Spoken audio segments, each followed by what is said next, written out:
Well, hey, what's up, everybody? Welcome to the Flip the Script podcast. I'm so glad that you're jumping on with us today. I've got this new sparkling water I'm trying here. It's called Liquid Death. Murder your thirst. Now, I'm not telling you that to help you flip the script or anything else, but it's really good, and I love sparkling water. Now, I'm not sponsored by Liquid Death, nor am I really trying to get that sponsorship, but it's really interesting because it doesn't look like sparkling water. It's fantastic. This will not help your life unless you love sparkling water and want to murder your thirst. So anyway, it's good stuff, and if you're in the market, yeah, whatever. I am fired up for today because what I wanted to do in this episode is really kind of help us make sure some of the changes I think a lot of us may have made or been thinking about as we walked through this pandemic over the last couple years, stay focused and follow through on some of those things. Here's what I mean is I begin to reflect on what's happening around the world, and maybe this will be true for some of you, is what people are saying is the world is opening back up. Things are going back to normal. And I feel this, I don't know how else to say it today except to go, this isn't necessarily a great thing. And here's why I believe that. There's a lot of changes that for some of us were necessary, or some things for some of us that we didn't necessarily have to make the change, but we did, and they were healthy. They were healthy for us emotionally. They were healthy for us mentally and spiritually. And a lot of people are going back now to some of the old patterns and old ways of doing things because we're excited to do things perhaps we weren't able to do. And really where I'm seeing this play out in so many people is we are so busy. This hurriedness is going just crazy. I can say as a dad of 5 kids, I see this happening, and the activities and the opportunity for activities with my own children. And so maybe this is coming from a place personally of going, I want to make sure that we don't fall back into past patterns that keep us from actually being strong and emotionally healthy. And I wanted to help everybody with that today as well. And so a couple thoughts I want to give you before I jump into a list that I hope will help you. And that is that we all can get busy with activity, and we can think that we're not being lazy. But the whole point of this podcast, and the reason that we do this podcast, is to help us in our thinking. And one of the things that I have found is we can get busy externally and use that as an excuse to be lazy internally. We can get busy doing things in our actions. We can get busy doing things or fill our schedule up. And it gives us, we think, the freedom then to be lazy in our thinking. And if we become lazy in our thinking, we will end up going down the wrong trail. We will end up riding the wrong train, and we'll find ourselves really getting into some holes at times that we don't want to be in. And so I want to help us make sure we flip the script if we need to by going, I need to think about my activity, not allow my activity to keep me from thinking. I like to say, and I've said for years, that laziness leads to craziness. And so I always view laziness as, like the guy who's laying on the couch eating a bag of Cheetos and watching TV. And while that I do think is perhaps lazy to do all day long, it can be lazy to just not be intentional with our thinking. So here's how I want to help us on this episode. 4 things that I really do believe will help us make sure we are not lazy in our thinking, but also help us make sure that we don't go back to normal, that we keep our life structured in such a way that we are healthy, not falling into past patterns. Number 1, be intentional. Be intentional. When I was thinking about this, I was first going to say be different, but the truth is that can be taken different ways. And so it's not so much that we want to think about being different. We want to know that we're being intentional, not for the sake of not looking like someone else, but intentional for the sake of being true to who God is and what that looks like for us today. Not for the sake of making us look ridiculous, but for the sake of fulfilling His purpose.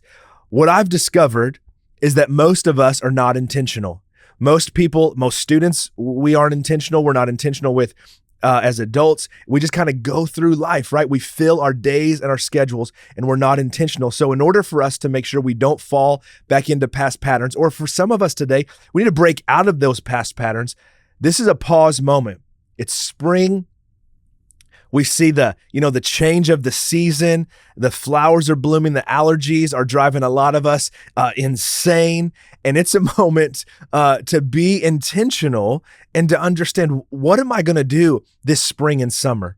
What have I allowed back into my life that I need to get out of my life? What patterns that I had stopped did I start again? There's this one thing I believe, and maybe you're listening to this, you're not a Christian. I'm a pastor, I'm a Christian. And so my perspective is that Jesus is real and that he is the way. And so you'll have to, I hope you're still, if you're not a Christian, I hope that you would know God loves you and desires that for you. But I do think you can still be helped in a lot of what I'm talking about. But as a Christian, what I believe is that Jesus sets us free from things, that he can help us by the power of the Holy Spirit break free from some change or some bondages that often we have.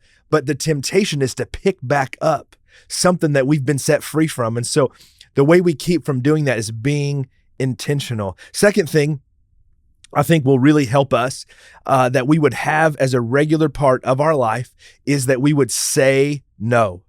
Say no. There are so many things in 2020 and in 2021 that we had to say no to. We weren't given the choice. You can't do this. You have to say no. There were things that we said no to by choice. But as things are opening back up and life feels more like it did in 2019 in a lot of categories, a lot of us just start to say yes because we had to say no. Well, no isn't always a bad thing. And I want to encourage us to say no to some things. I want to encourage us that just because we can say yes to filling up our schedule and getting busy, it doesn't mean that's what's best. So look at your life. Look at your schedule this spring as you begin to plan and think about the summer. It's a great moment and it's a great opportunity to go, what am I saying no to? And what do I need to start saying no to? Because a no to a lot of activities is a yes to your personal health. A no to busyness is a yes to your emotional health. And I want to help us be emotionally healthy. I want to be emotionally healthy. The third thought that I think would help us all today is be fast to forgive. Be fast to forgive. I feel like there was a lot of grace offered the last 2 years. We were all in this season of figuring things out. And while many people were hurting, we were in this sort of hurting together, meaning we're missing out on things. We've got loved ones who are sick. People were losing loved ones. And so there were so many things going on that we hadn't extra measure or an extra level of grace and forgiveness we were offering to others. But here we are 4 months into 2022, and I'm like, man, people are angry.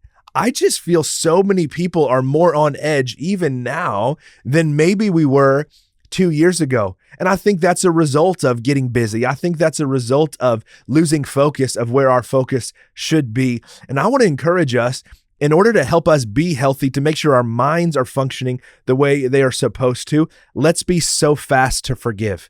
In fact, right now, if you're listening to this podcast and you know there's someone you need to forgive, maybe it's someone you're in relationship with, I want to encourage you right now, pause the podcast, make a phone call, send a text, just tell that person you love them, tell them you want to encourage them, tell them you're thankful for them. Don't tell them that you forgive them unless they have asked you to forgive you.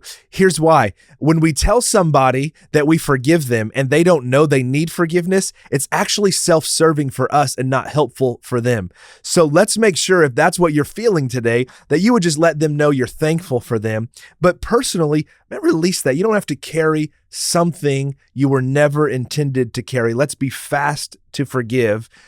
It will help us be healthy. And fourth and final on the things that I think I wanted to encourage us with in this month's episode, rest, replenish, repeat. Rest, replenish, repeat. Laziness leads to craziness, but rest leads to the best. Laziness leads to craziness, but rest leads to the best. Rest is when we're in this place of this is healthy for us. It is important to rest our body. It is important to rest our mind and to find those things to replenish us.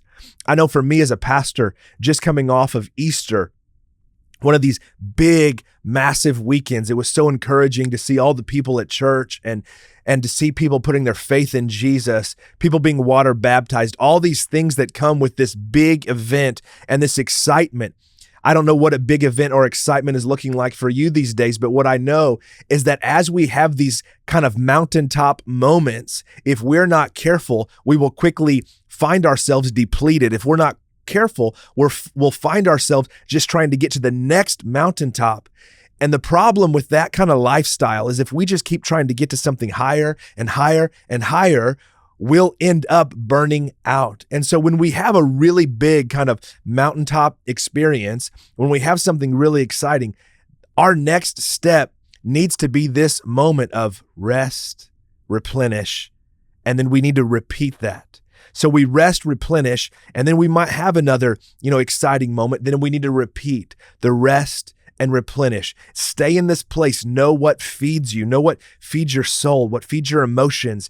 For me, because I work so much with my mind, working with my hands or doing physical activities is what replenishes my mind and my emotions. If you pour out as a way of life where you're sharing knowledge and information, you want to make sure that you are not still living from the things you learned last year, but you're learning new things and you're growing in new things. And by the way, just for total bonus, a thought to share with you, make sure you read people, not just from the last few years, but read people who wrote books 10, 20, 30, even 40, 50 years ago. Let's learn from people who have maybe lived a little more and maybe in a different era, and it'll actually help make us stronger and understand what's going on today to a greater level. Nothing really to do with rest and replenish, but maybe for somebody out there that will help you. 4 things, let's review them real quick that I think will help each of us make sure we don't fall into the trap of getting back to normal. Make sure we don't fall into the trap of just going back to the way things used to be, but instead keep us in this place where we are healthy and getting healthier in our minds. Number 1, be intentional. Number 2, say no. Number 3, be fast to forgive. And number 4, rest and replenish. Now here's a bonus for us today. A volunteer leader in our church a couple of months ago saw me and she handed me a piece of paper. I've been carrying this piece of paper in my notebook now for a couple of months. I've not shared this with anyone yet, and I don't know how long I'm going to keep it there because it stays in my mind. And I felt like the Flip the Script podcast was the best place to first talk about this. This note that she handed me had 3 questions, and she put a title at the top of this note that said the 3 questions of love. Here is what she said. Number 1, what is God saying to me? Number 2, what does God want me to do? Number 3, what am I going to do? The 3 questions of love. What is God saying to me? What does God want me to do? And what am I going to do? Now, here's why I find this so maybe challenging for me personally. I hope challenging for you, but also encouraging. Is often we want to know what we're supposed to do in life. I want to know what I'm supposed to do. I want to know what I'm supposed to do in May and in June. I want to know what I'm supposed to do, with each decision I have to make. If you're a Christian, you probably pray, God, what do you want me to do? The truth is that through His Word, through people in our life that are following God, God will speak to us. He'll speak to us into our heart. He'll answer those questions about what He is saying and what He wants us to do. But that 3rd question is the one that I can't stop thinking about it. And it is, what am I going to do? Often we say, God, what do you want me to do? But He answers that. And the question needs to come back to then for me and for you today, what am I going to do in light of this? What am I going to do in light of what God is stirring in my heart? What are you going to do? What am I going to do? Knowing that God, for many of us, has pushed us into a new season. God has told us not to go back to the old way. God has told us not to go back, maybe for some, to old relationships or to old patterns or to old cycles. And yet here we are today where the world is opening back up and God's asking us the question, a question of love, the love that He has for us, the love that causes me to be healthy and gives you opportunity to be healthy. The question is, what am I going to do? I believe that you can make the choice to do what God's calling you to do. And I know with everything inside of me, if you make that choice, it will be the most fulfilling plan for your life. What am I going to do? Here's the thing. God is a life-giving God.